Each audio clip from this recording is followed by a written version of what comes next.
Professor Sachin Chaturvedi, can you hear me? Yeah, I can hear you very well and I can see you. Can you hear me? Sir, can you hear me? But you can't hear me?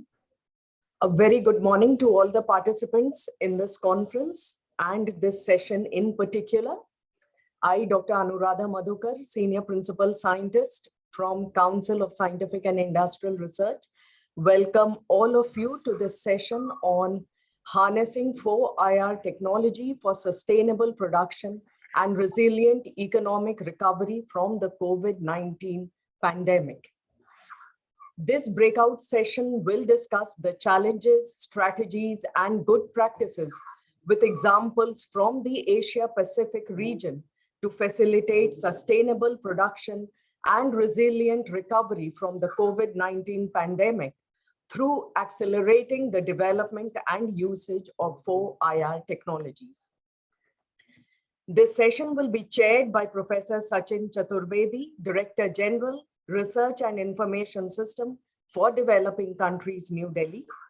The rapporteur of this session is Dr. Indraneel Biswas, Senior Principal Scientist of CSIR Central Glass and Ceramic Research Institute, Kolkata.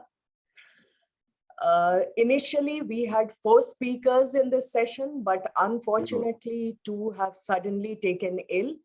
So we would have only 2 speakers, and the speakers could take more than 15 minutes for their talk, which was the earlier allocated time. There would be a question and answer session at the end, and I would request the participants to kindly post your questions in the chat box. Before I invite Professor Chaturvedi for delivering his talk, just a few words about him. I personally have attended many of his talks, the most recent one being the T20 program, which was held last week. And I personally am mighty impressed by him. He's a great orator and very knowledgeable. Professor Chaturvedi, the Director General, Research and Information System for Developing Countries, New Delhi, India. He works on issues related to development economics, involving development finance, SDGs, and South-South cooperation, apart from trade, investment, and innovation linkage, with special focus on the WTO. He has authored a book, The Logic of Sharing, Indian Approach to South-South Cooperation.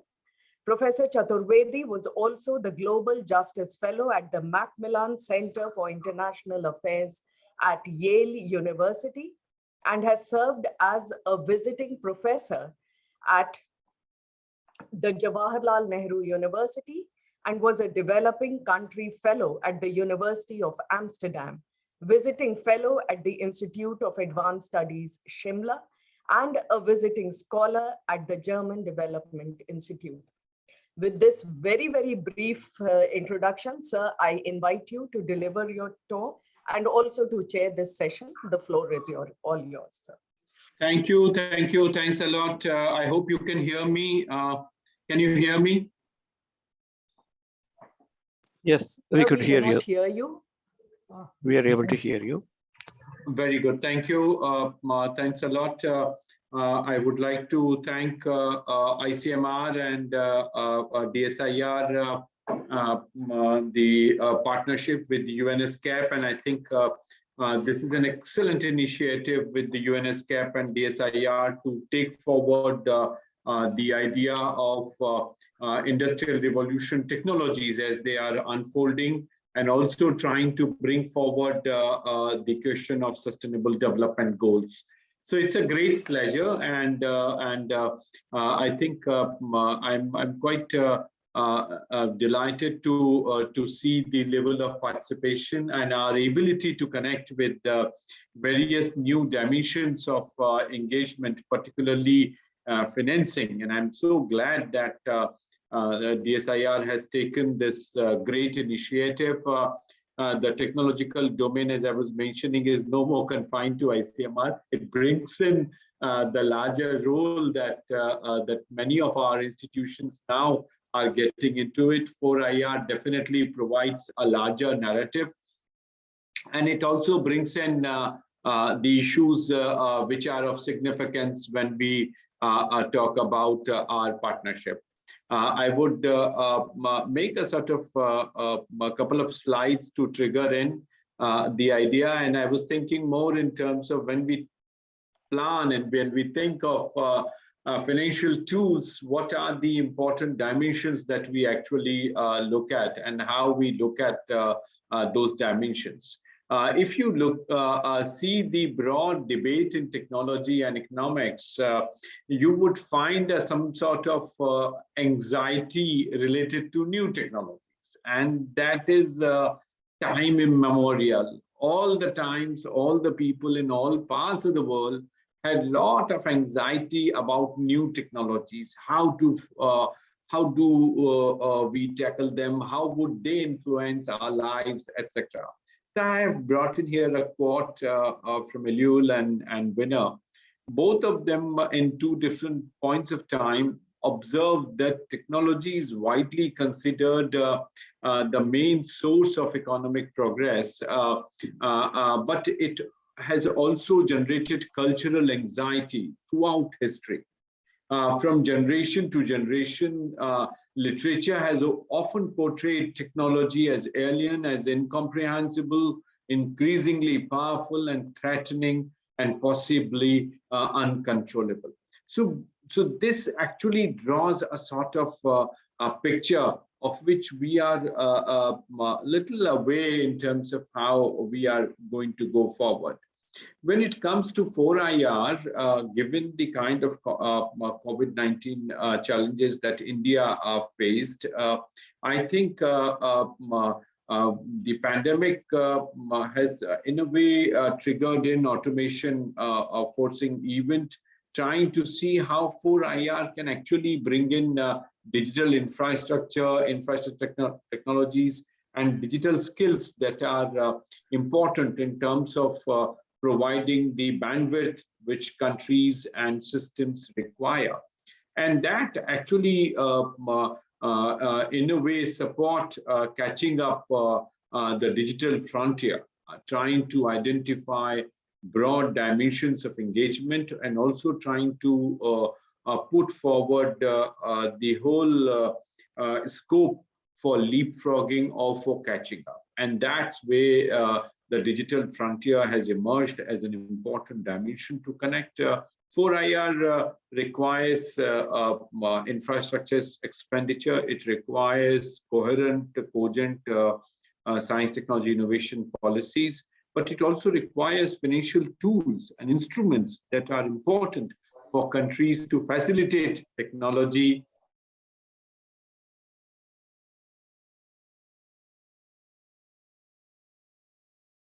A point for success is to connect with manufacturing firms. So that kind of dimension, that kind of participation can actually provide instruments. So today, what I have tried to do is to bring forward such instruments which are sort of linked with specific policy inputs, whether project grants or feasibility grants, business angles, venture capital funds, debt bridges and loans, and also public stock markets. So you find a plethora of policy choices and options. And best part is to find a government to facilitate and not to jump in. So if public sector enterprises are doing research, how we see a sort of offshoot from those institutions with venture capital fund generating capability, them to get into bridge loans, because being with public sector debt instruments may not be of great significance, but public stock markets for other entities would be of great significance. So from that perspective, if you look at, you have both supply side tools and demand side tools. And you can see the financing instruments and their leveraging by the state and the agencies that are responsible for promotion of 4IR would have to see that unlike other technological revolutions, this time our crucial dependence is in terms of market connect, is in terms of how we look at the policy choices which are there with us and which are in a way providing leadership for us. So from that point of view, we have to work out details at both supply and demand.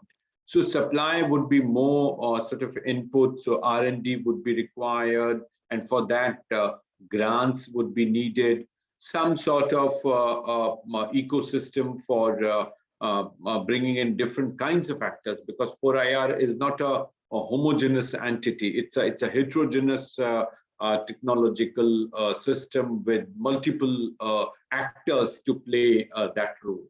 But over encompassing this would be the national vision. And as I said, state can just have a vision. It can just provide a facilitating framework and do not jump in the action field. Action field would still be led by many other actors. And I have written it first, but I think in the supply side, the considerations, largely it would end up with facilitating, enabling digital infrastructure. So that's the broad set of supply side tools. And demand, of course, it would be innovative finance. It would be about stimulating innovation to support startups, scale them up, and of course, rise of unicorns.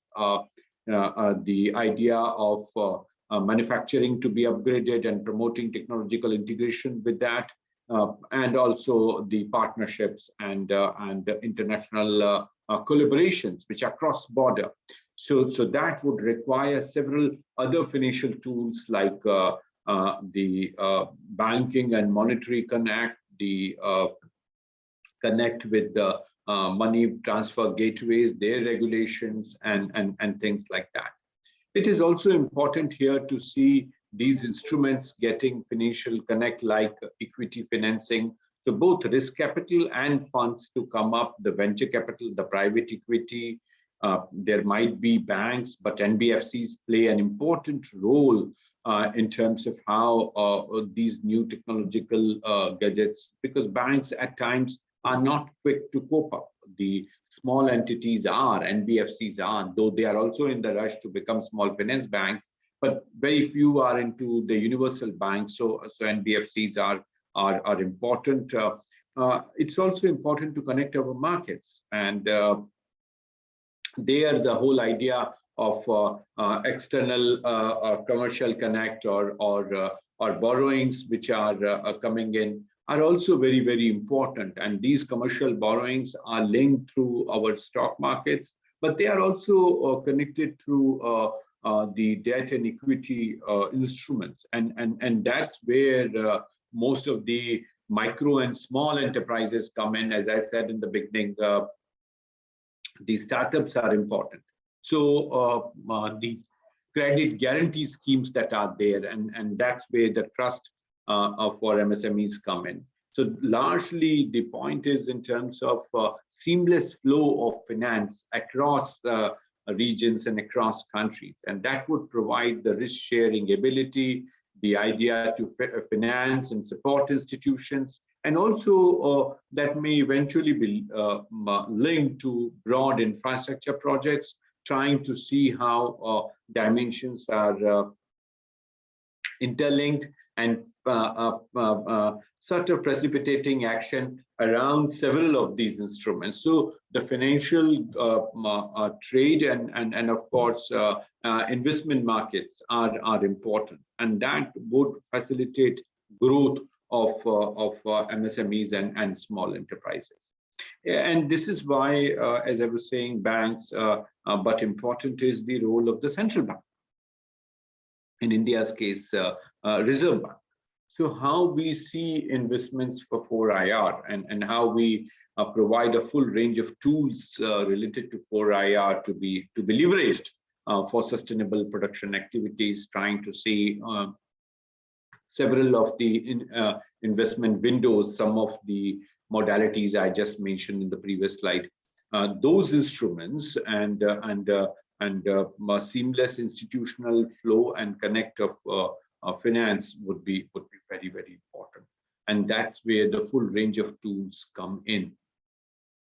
The second point here is more about collateral policy. Collateral policy, which is a main tool for digitalization and for IR transition. We are trying to see how collateral policies across the borders can also be developed.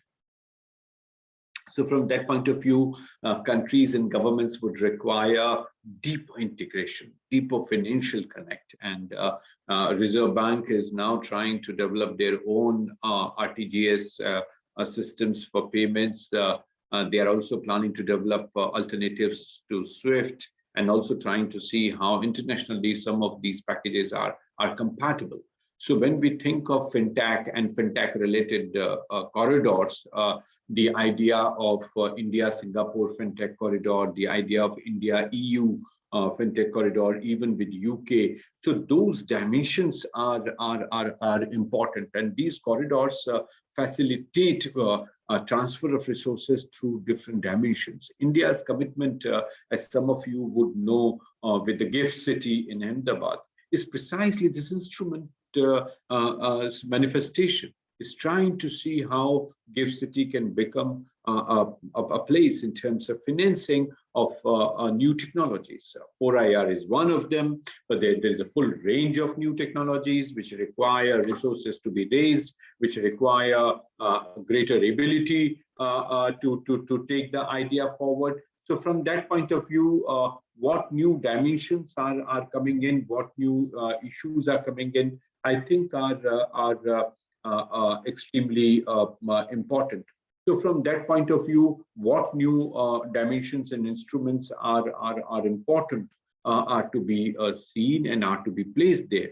So from that point of view, the 4IR technology and the central bank role comes up in a major way. It requires countries to introduce sort of policy measures, setting up new targets, attract new technology-oriented investment, and also development and uptake of Industry 4.0 technology. So when we see the 4IR, we see the fragmentation, we see the consolidation, and we also see the integration. So this three-step process has to be attended at almost at the same time, so that different institutions, their connects are possible and are sort of addressed by countries.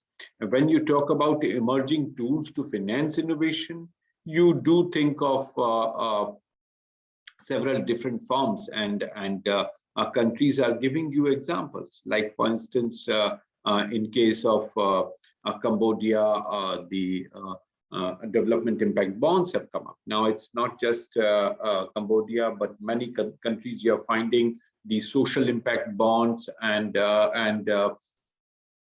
development impact bonds. So basically new instruments for raising resources. They have tried it for SDG 6, but we can see how even SDG 6 is linked with 4IR. ISRO's new technology for water purification and sanitation is important for us to see how even day-to-day requirements of municipal corporations, Kolkata's municipal corporation has leveraged ISRO's technology.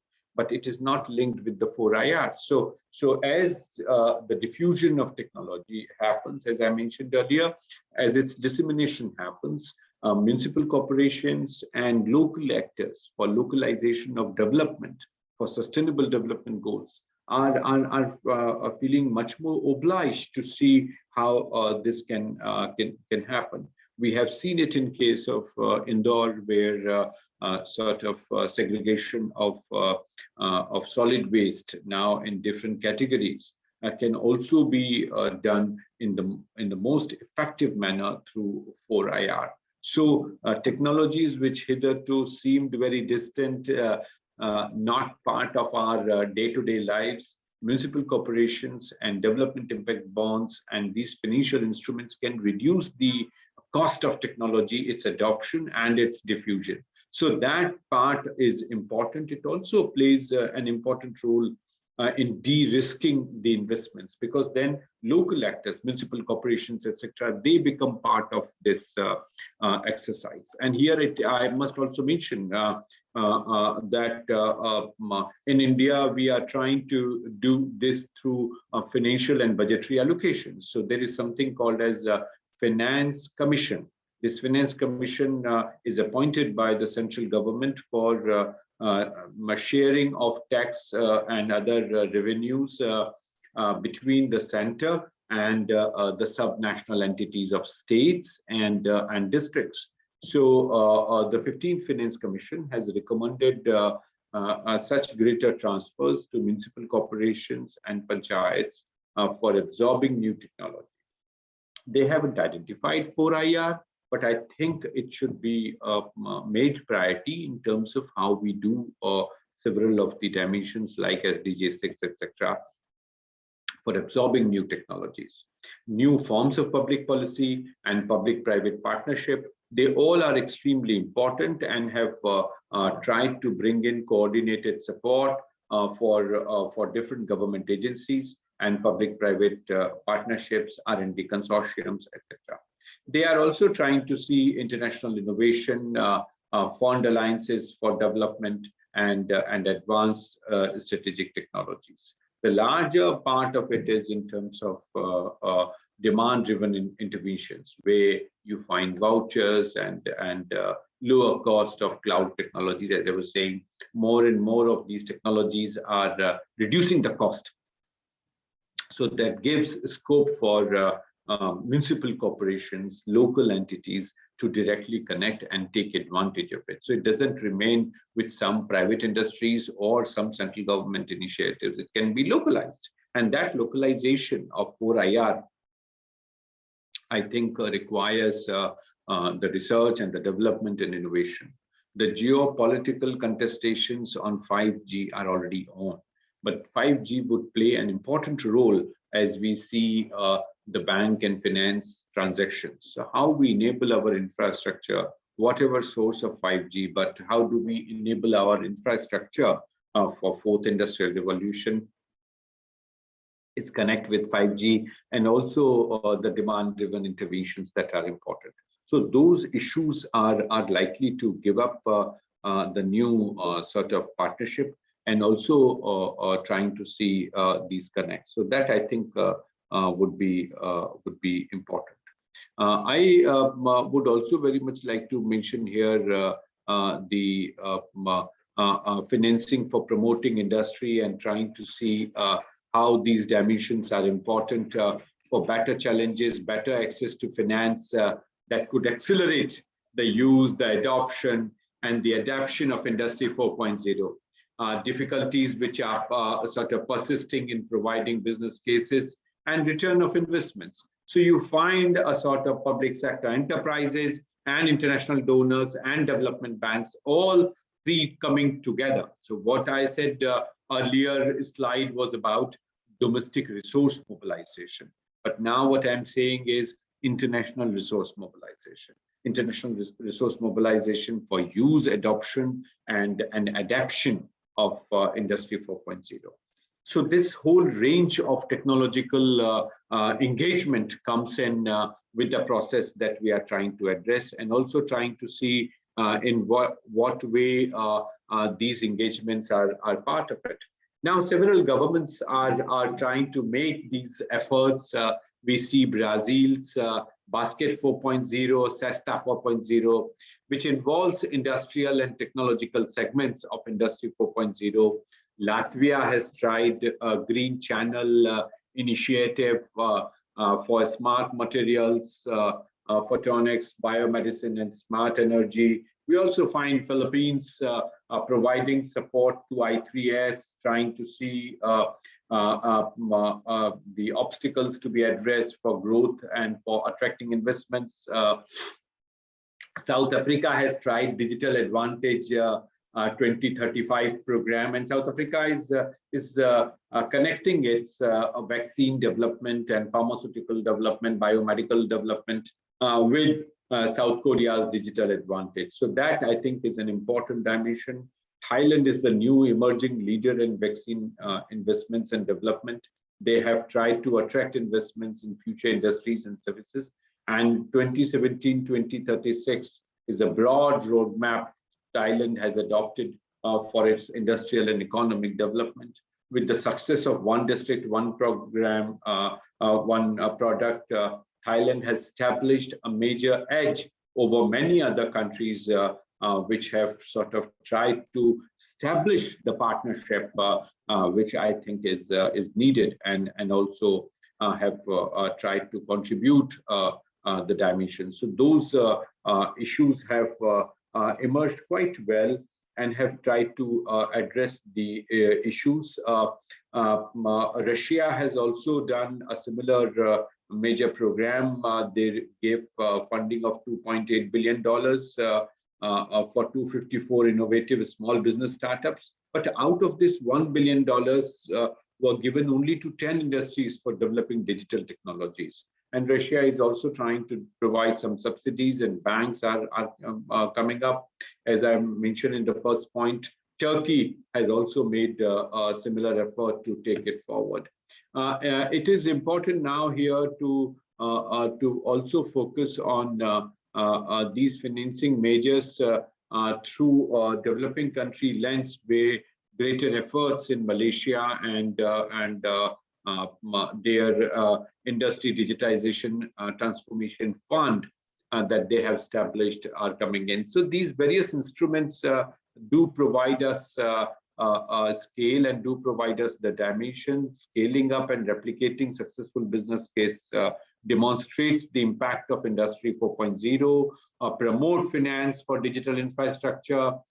Maybe if you at all consider pilots, but we learn from other countries and they are already there. But those who want to be sure about their specific conditions and specific focus within the areas, like Cambodia chose SDG 6, somebody may choose like Malaysia, I said, was more focusing on goal 8 and 9 in terms of industrial revolution, production of goods. There may be some joint programs that can be think of, and I think South-South cooperation partnership among developing countries would reduce the cost of scaling up, and also would reduce pooling of resources to reduce the transaction cost. So that, I think, can be strengthened. Increasing investments in the STEM education would be important. Upgrading digital and non-digital industrial dimensions are also going to be important as we share the dimensions and the developments that are essential. So from that point of view, I think a greater view and vision in terms of our partnership, in terms of our engagement is essential. The partnership that are needed in terms of the digital transformation technologies that I have just mentioned for small and medium enterprises, and also the need for sustainable production. They also provide the issues which are needed in terms of harnessing 4IR for sustainable production, resilient economic recovery, and COVID-19 pandemic related new dimensions that are needed. So a full range of policy choices I have tried to capture today. I think I have tried to combine my three roles here in today's session as chair, as speaker, but also standing in for two other themes of MSME and sustainable production, which could have also been covered. I do not know if this was exhaustive, but I thought probably I covered these broad three dimensions. But let me stop here and invite Dr. Martin Davis, the Managing Director for Emerging Markets and Africa, Dean of Deloitte Alchemist School of Management at Deloitte in South Africa, and request him to take the floor. So, Dr. Davis, you have the floor.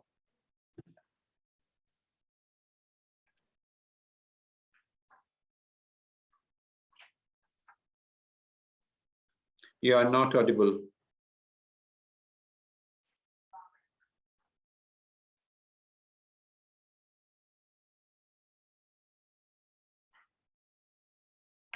Yeah, hi. Thank you very much. Apologies about that. I put my camera on. Thank you so much, and good morning, good afternoon, everybody. It's a real pleasure to be here. Can someone just give me a quick indication of two things? Firstly, can you see the slide deck that I've just put on screen? And secondly is, how much time exactly do you want this presentation to last for?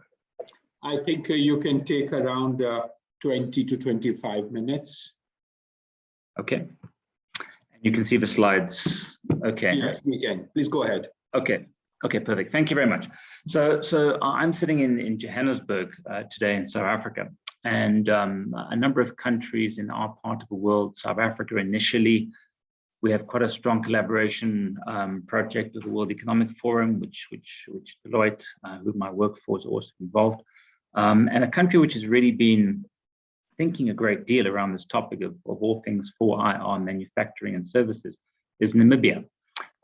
We have convened in Namibia in the last 4 to 5 months or so a presidential advisory group, and it's been a significant amount of work working with the University of Namibia to do some very much academic-based research around what does this mean, what does technological shift mean for the Namibian economy. And this, in my mind, is particularly relevant considering what is a small country in the global economic periphery to do. One which has extremely high structural unemployment, think 35, 40% real.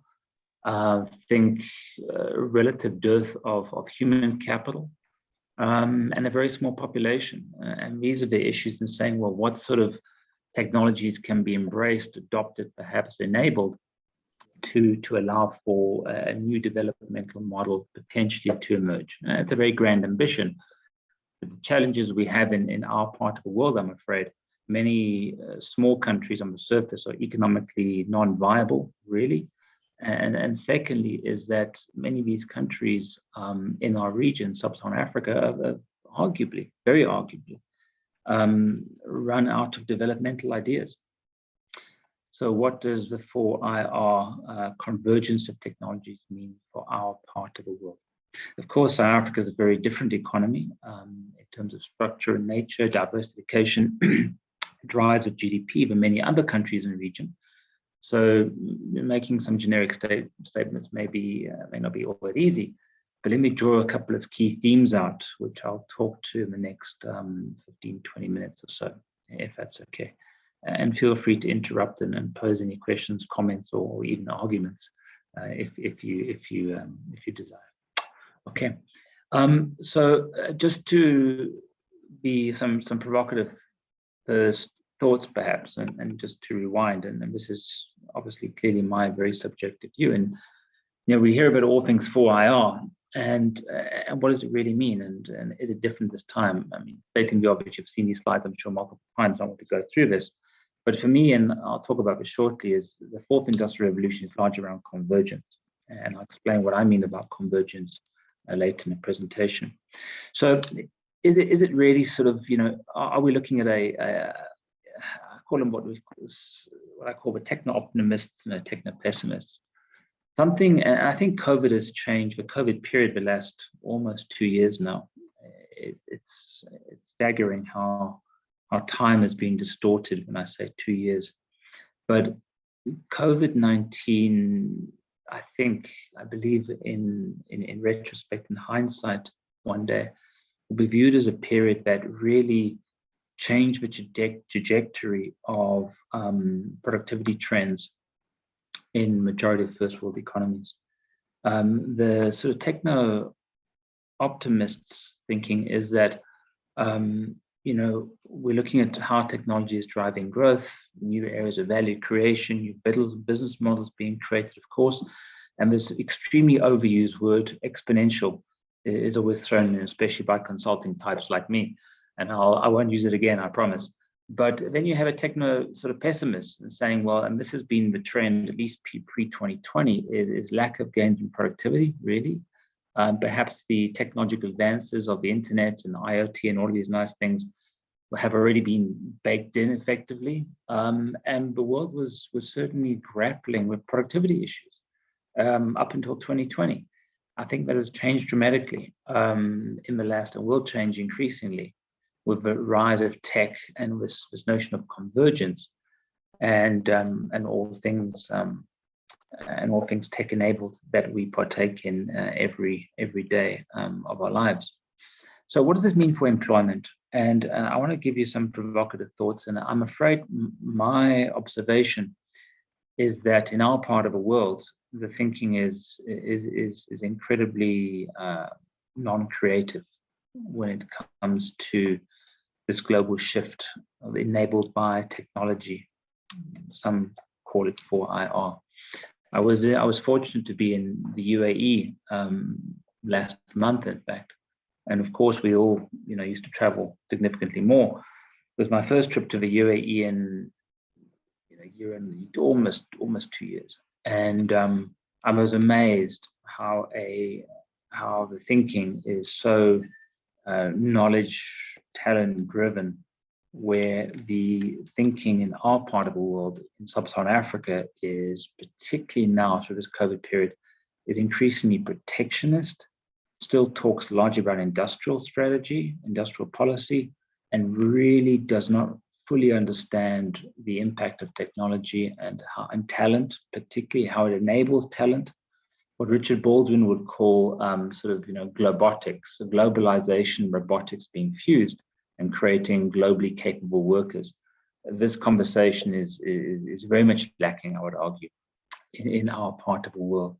So is it different? And I've got some very provocative slides here and from certain dates, and this is just random dates and headlines I picked up, and just to get you thinking perhaps a little bit in a provocative manner. First one was in 2016, CNN, and we hear the headline, "Smart robots could soon steal your job." And that's the sort of predominant sentiment, I think, particularly in highly unionized economies that we have, that is present today. So I dug a bit deeper and I looked at an article from 1980 from the New York Times, and this was entitled "A Robot is After Your Job." Sound familiar? And this was what, exactly 40 years ago. That's 2 generations, isn't it? Then I thought, well, maybe this is not such a new trend after all. And I dug a little bit deeper and I came across an article in the Wall Street Journal in 1960. This is now, what's that, 60 years ago, more, 60 years ago. And it's "Robots Rise. They bid for the big jobs, both in outer space and in US factories." This could have been published today as opposed to 60 years ago. And I went even further back. 1935, the Washington Post, "Thinking machines replace the thinker. They predict tides, pick criminals' fingerprints, calculate mathematical problems, and perform amazing tasks." This was 1935. This article came about. And the earliest one I could find, it was 1812. And if you remember, there was this supposedly fictional character called Jed Ludd, who the Luddites were subsequently named after. The Luddites were people who, during the Industrial Revolution in Britain, circa early part of the 19th century, were opposed to the adoption of technology. And if there was I'm not sure how true it is, but there was the French word sabotage comes from the word the workers in the textile factories at the time used to wear these wooden shoes called sabots. I'm not sure if I'm pronouncing it correctly, but sabots. And they used to throw these wooden shoes into the machines to break the machinery. And hence the word sabot became sabotage. And this was over 200 years ago. So the point being, hence the phrase Luddites. And I see it now. We have a case now in South Africa, and I'll just digress slightly. I lead the automotive industry for Deloitte Africa, and as you probably know, we have 7 big automotive OEMs in South Africa manufacturing automobiles. We are target by 2035. Our automotive industrial master plan is to manufacture no less than 1%, slightly more perhaps, of global automotives.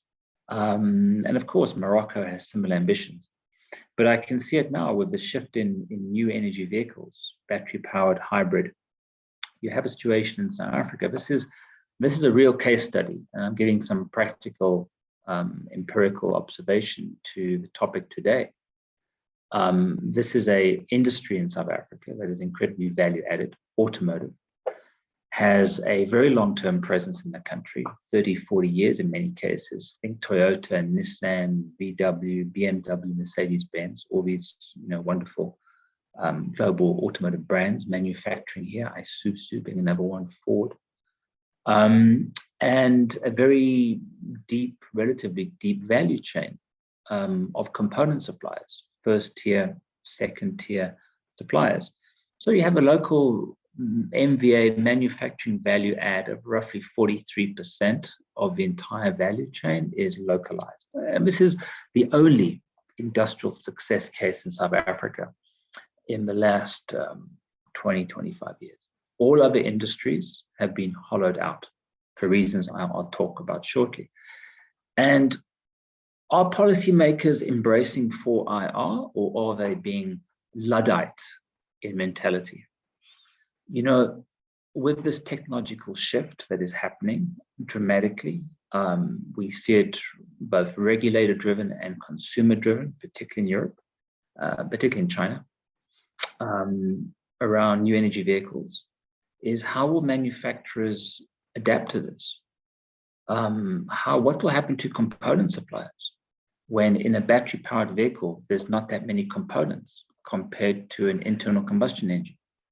But this is our entire value chain in the automotive sector, the only successful, really industrial policy enabled sector we've had in the last generation. And do policymakers accelerate, enable this technological 4IR determined shift, or do they seek to protect a industry with vested interests, i.e. employment from a political perspective, to protect employment despite technological shift? This is a very real issue we have right now, and I don't know how this will play out going forward. So this is the challenge we have. This is not an Africa unique situation, but it certainly is an economic and a global one, is that Africa's challenge, I say that capital is not very interested in labor-intensive jobs in the 4IR, simple as that. And you see this, there's no need for reskilling, very hard to reskill a workforce that already is incredibly low skilled. It's not so much reskilling as it is new skilling or creating of skills. And I'm deeply concerned about that.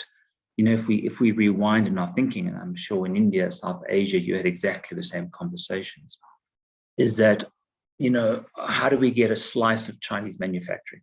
China went, in the last 25, 30 years, from a 2-bit player in global manufacturing to sort of roughly accounting for 26, 27% now, give or take, of global manufacturing value add in a generation and a bit.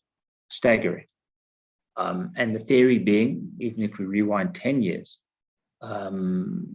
academics like Justin Lin, particularly Lin Fu from Beijing University, former World Bank chief economist, was arguing for and rightfully so, is the significant offshoring of Chinese manufacturing because of in the high employment industries, because of significant wage inflation, especially in manufacturing areas, Guangdong province, Fujian province, and the like.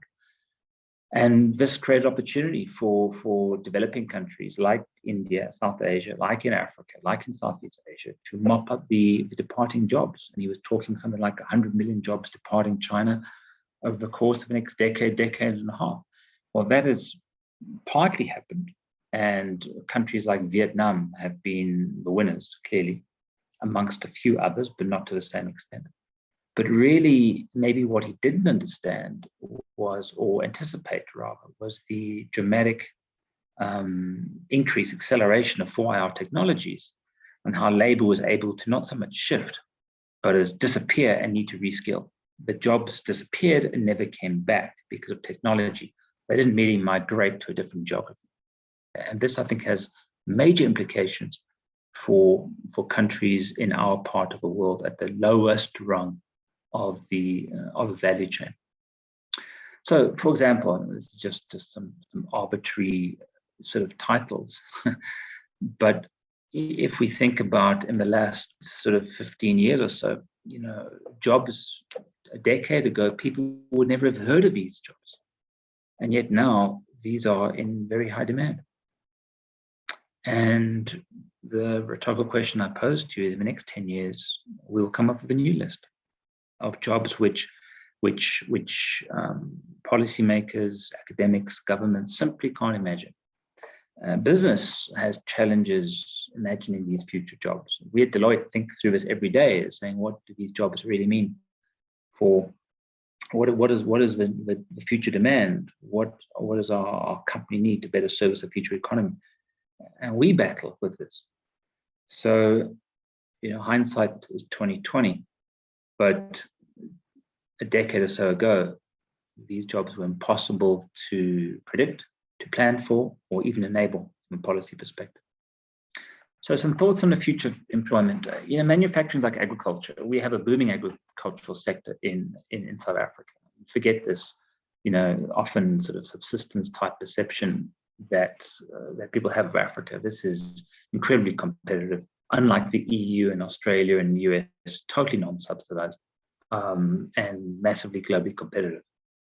High 4IR and employment destructive, not generative. So what you find is that in industries, and every industry is the same, agriculture was ahead of manufacturing almost, where there's sort of a hump in the curve where you get to a certain point and then sort of productivity gains destroy employment and sort of technology kicks in.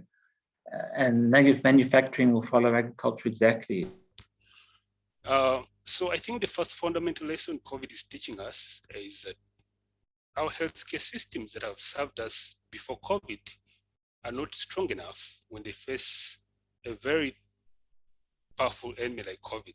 They are not strong enough. I looked at the data, and the data is very scary. If you look at this data, for example, in the rich countries like Korea, in the Asia Pacific, Japan, you have just 10 beds serving 100,000 people. As I speak right now, the ICUs in Korea are overwhelmed. They're getting near capacity. But it's not just Korea. We saw these very dangerous images coming from India, coming from Italy, coming from rich and poor countries. So the ICUs, we don't have enough.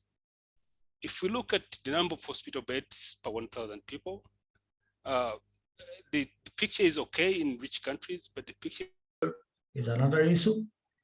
Third important challenge is the variability.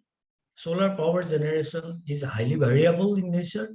So because of that, the unreliable power production is there. If you can see this graph, if you put one panel, there is a drastic change in the output, maximum load output.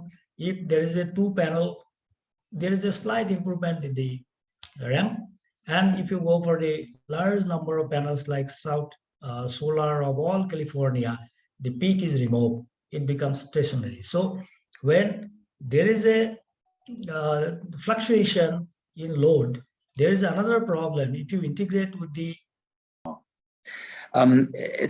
just from a small note nearing conclusion, is that government policies to adapt clearly and quickly.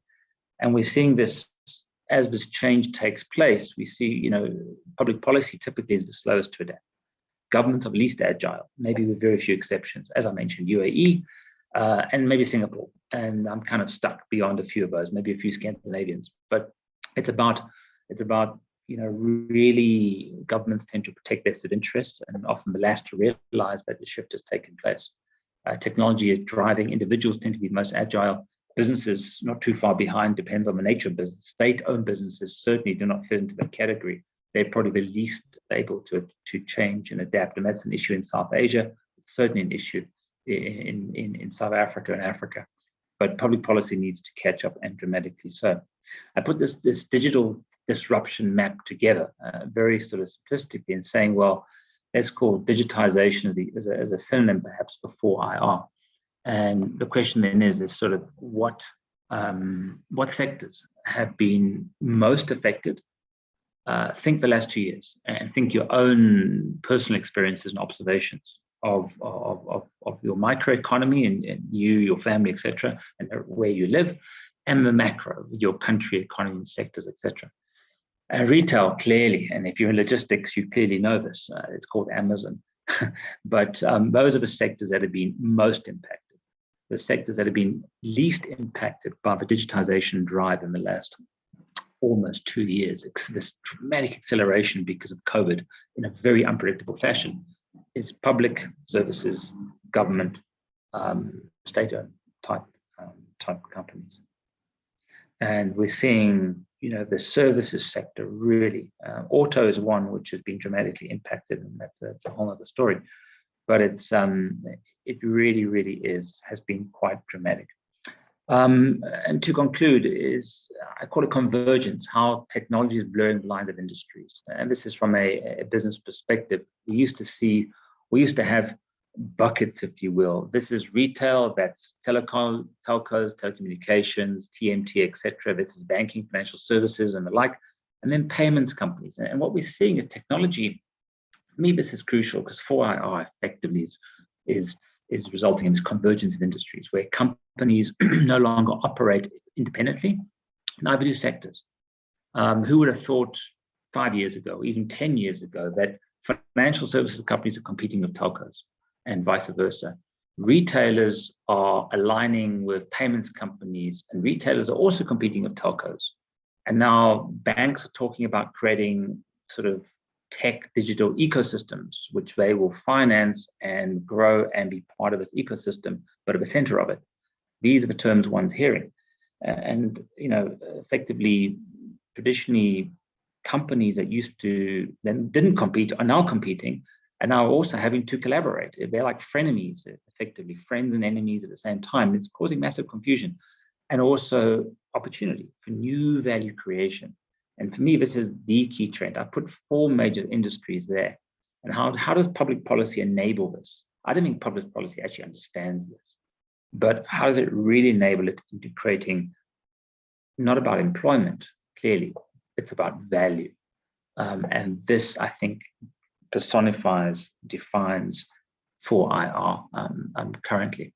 And the geoeconomics, as I say, drive a new tech world, and just stating the obvious. I mean, I looked at companies. We at Deloitte did this slide not too long ago, and sort of the rise of tech as we define tech and how that shift has taken place dramatically over the course of the last generation, 20 years. And Saudi Aramco being the only exception, and for how long, we're not so sure. But it's this dramatic rise of tech has been underpinned by all things 4IR. And I'm not sure the letter I is all that relevant in 4IR. I'm not sure what it should be, but it seems to me that fourth industrial revolution is not all that industrial. Just my sort of glib comment. So a recipe for economic success and competitiveness. The transfer of technology. This is last slide, I think, from my friend Ricardo in the US is transfer technology and how does technology transfer? And this is the key issue which countries need to figure out. Technology doesn't arrive in your inbox. You can't email someone technology. You can download what he calls tools. So the picture of the top left, that could be in Africa, it could be South Asia, it could be anywhere really in a very poor country, subsistence farming type existence. And the question is, why can we not just move that combine harvester out of South Africa or out of Canada, US or Germany, wherever it may be, and just move it to that developing world context? It could arrive in the space of 3 to 4 weeks, I'm sure. Why does it not transfer? It's because technologies must be part of a broader, deeper, knowledge-driven, determined ecosystem. And so the tools are available. The codes, i.e. the blueprints to even manufacture a combine harvester may be available on the internet. I'm sure they are. You and I can download them in a minute, but we still can't build it. And it comes down to this collective know-how experience of how knowledge is deeply embedded in society, economies, and was a 4IR's role potentially in accelerating the accumulation of knowledge in an ecosystem that can result in greater economic value being added and supporting development in key countries. So to conclude, the simple to complex process is that we're moving dramatically from stereotypically, and then this is from Ricardo, from the left-hand side, your stereotypical old school Chinese factory, high labor intensive. Any one of those individuals can be replaced in probably 2 minutes and retrained in 5. Not an issue at all. That's the old economy, and that is rapidly dying because 4IR just killed that. The new economy, and look at those individuals, all of them are incredibly highly skilled, great embedded knowledge, and the conductor is the key, probably the most impossible, extremely difficult to replace. You cannot replace any of these individuals in a short period of time. It could take many, many years, if not decades, to replace maybe just one. And that is the future of a global economy. It's about key talent and ideas embedded in a fashion in an economy that'll drive success going forward. It's not employment creating, it's very knowledge intensive. And to conclude, a quote I got from Thomas Friedman, who's a writer, a journalist, a thinker, an author. And he wrote a book, what's it? The World is Flat, amongst others. And a nice quote was, always be in beta mode. Always think of yourself as it can be re-engineered, retooled, relearned, and retaught constantly. Never think of yourself as finished, otherwise you really will be finished. That doesn't apply for individuals. I think what he's referring to, it applies to companies. And sadly, it also applies to many countries that haven't quite figured this out yet. They remain in business models that were arguably maybe stuck in 1IR, 2IR, maybe in 3IR, but very few have figured out 4IRs yet. Thank you very much for your time. Welcome any comments, questions, and thanks again for the kind invitation and having me today. Appreciate it. Thank you. Thank you. Thanks a lot, Martin Davis, for a very substantive presentation and for drawing our attention on several dimensions of engagement that are of significance when it comes to 4IR. And I think some of the points that you have raised are not specific to 4IR, but I think are very important for 4IR as we talk of. And as I was mentioning in the beginning, have been part of the technology debate, like for instance, the point where the technology transfer actually happens. And if it happens, what happens with the absorptive capacity of the countries? Do we create that? Do we have that absorptive capacity? The knowledge determined ecosystem that you referred to, I think is important. I just see in the chat box, we already have a question about this in terms of the uneven access to technology. And there are questions, Dr. Davis, that you may like to see in the chat box. But I think your point in terms of how to get slice from China's industrial production and your point about skilling and reskilling is very, very important, a very, very substantive suggestion. I just wanted to ask you one question, Martin, as you see the other questions in the chat box about industrial policy. And you were saying something in terms of it's no more remunerative when it comes to 4IR, etc. So, so how you think the industrial revolution perspective can be sort of revisited? That's the question from me, but there are a couple of questions in the chat box. Unfortunately, we do not have too much time left in our hands. We have been quite generous in the beginning. So as a result, we have around 10, 12 minutes with us. We can pick up a couple of questions and a couple of interventions if our CSIR, DSIR colleagues allow us.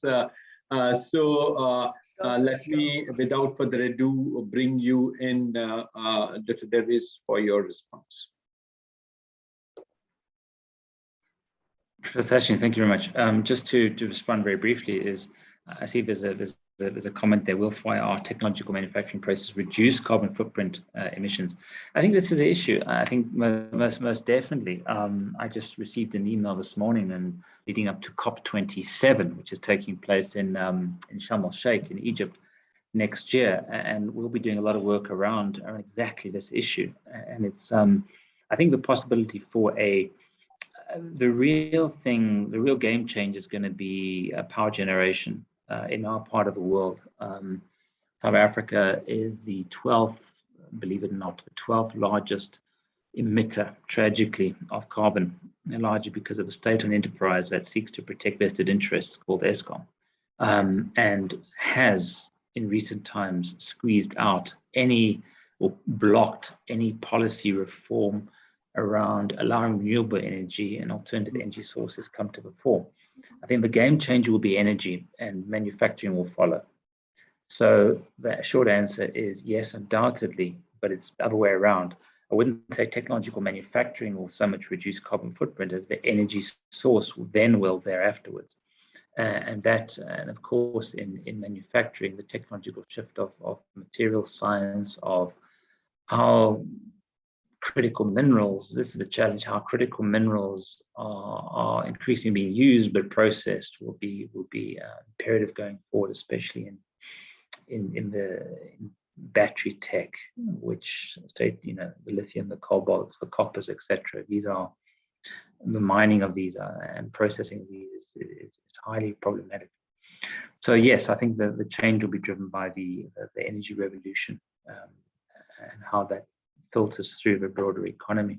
And that will hopefully be revolutionary. And starting from a lower base, I think companies like Actis and many others have transformed themselves from EM investors to invest in the power sector. Private equity companies will lead this, not banks, but private equity players, I think, will lead this, and regulators will have to enable and accelerate the processes.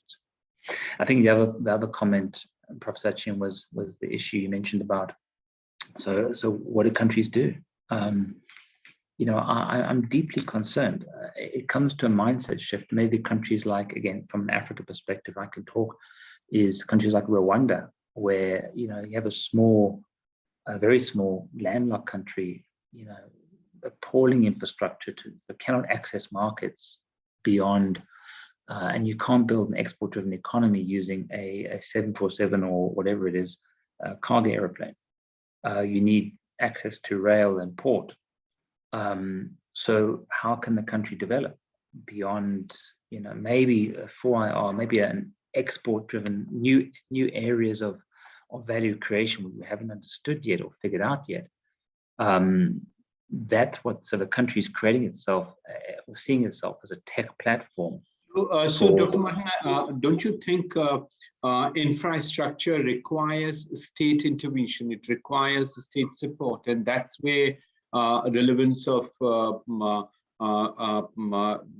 industrial policy, relevance of industrial investment, industrial facilitation by the government comes in. And that, I think, is important. I wonder if Dr. Banerjee would like to add anything on, because that's what I see the role of the DSIR and the state-led enterprises. So they are no more in the new model of development getting into some of these issues, and we do not want government to come in this, but we definitely want government to do the whole hand-holding, because it requires crucial infrastructure support. And as you would agree, Dr. Martin, the issue is also about the safety, and post-pandemic, those challenges have also multiplied. So from that point of view, I think it is important, Martin, for us to see how best state can facilitate through industrial policy or otherwise, and provide the low-cost finance, but keep out of the economic and industrial activity. So that's where delineation would be required. Dr. Banerjee, any comments from you? Yeah, actually, you are right, sir. DSIR, you know, that handling the Indian industries. So we are also in the processing of different level of policy formulation. So you know that there are different level of exemption at the Indian industrial R&D. And those exemptions are there in some cases very good, in some cases it's not in that extent.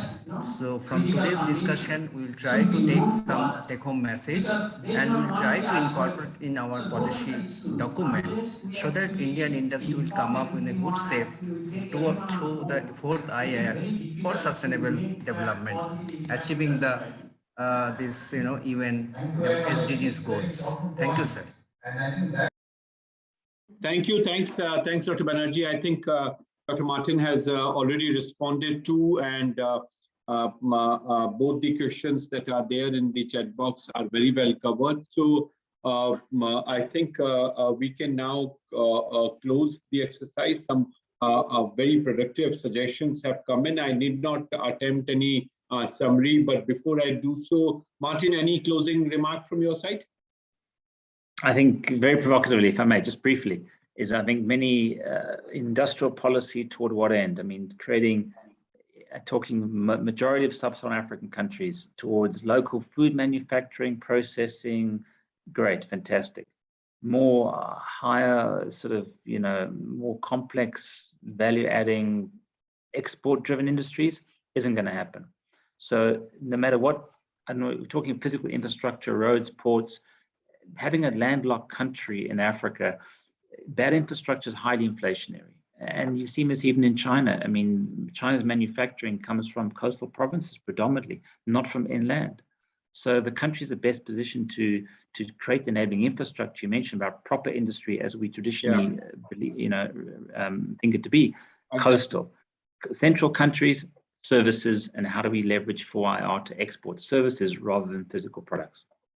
Very good. Thank you. Thanks, Martin. Thanks, DSIR as a partnership, which facilitated. I should not attempt any summarization of this great presentation that Martin has made. I think several important points have come up.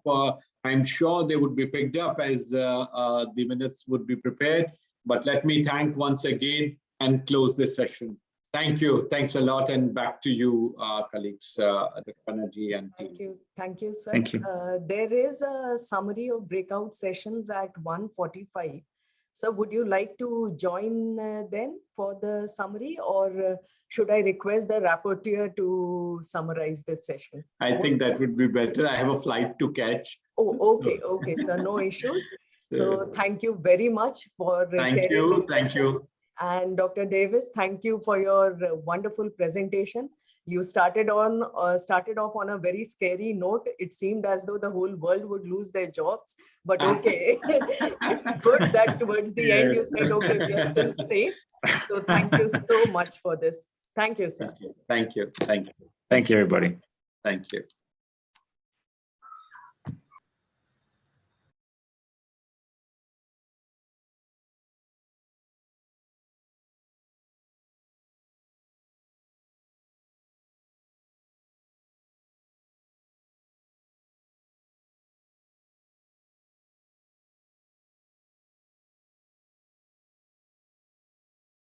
Area, because there is industry involvement and we need to really see how they can recover the cost. But I think we have to look at this in a way of in many ways in terms of finding a solution. Yes. My final question, of course, is to Dr. Cornelius, because you had talked of the Hybrid Act and how we can merge current technologies and healthcare, and how we can even look at training and development of infrastructure. Sometimes we have this huge challenge that there is reluctance to accept the new technology because sometimes healthcare professionals feel it is more time consuming. If I were to ask in a busy OPD, the clinician now to enter the data onto a platform and therefore be able to have the electronic medical record, he is very reluctant to do it because it's actually doubles the time in terms of patient care. So sometimes there is also user acceptability, which is very, very important, especially the healthcare professionals. So your thoughts on that? Yeah, thank you very much. It's a very interesting question, but also very sensitive from a number of